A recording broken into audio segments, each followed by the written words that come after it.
Ayan, natin dyan, preparing na nga naman tayo. Ayan, nakagawa ako ng tuna sandwich. At ayan, chicken sandwich. At ito yung sambusa at ito yung asada. Dito naman gagawa tayo ng jubnia. Dito nalin yung ating white soup at yung ating red soup. Ayan, di ba? Soup, mapisap. baka sabihin nyo sabon. Ayan. Tapos dito, ready na tayo. Dito ako magluluto, bagong bili. Ayan guys, ito lang, tambak yung magasin ko. Ayan, para sa amin yun. Ready rin. Sobrang dami kong ginagawa, kaya hindi ako nakaka-update.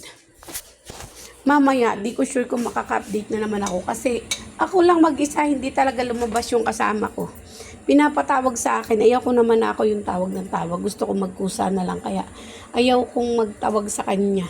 Tumawag sa akin yung amo ko, sabi niya tawagin ko daw. Ay, ayaw ko naman. May isip na siya eh. Kasi ako, kahapon, tinulungan ko siya sa lahat ng gawain niya. Tapos ngayon, hindi siya lumabas. Ay, nasa sa kanya na yun. Kung hindi siya lalabas, may isip na siya. Kung alam niyang tumulong sa kanyang kasama. Diba?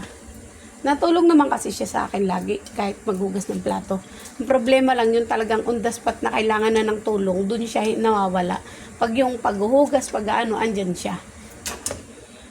Pero yung mga ganitong madalian yan. Ganito guys, magprito ng jubenia. Kailangan, anuhin mo siya. Balibaliktarin mo siya para same lang yung color niya. Hindi yung kabila brown, yung kabila white. Kailangan same siyang brown.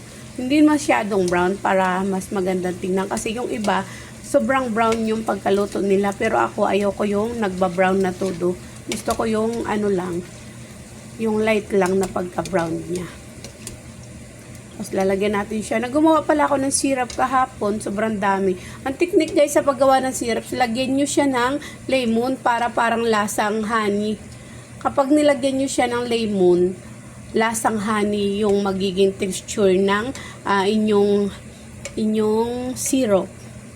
Kasi ganun ako guys, pag nagagawa ng syrup. Tingnan nyo guys, pakita ko sa inyo. Yan o. Tingnan mo, parang honey siya style, di ba?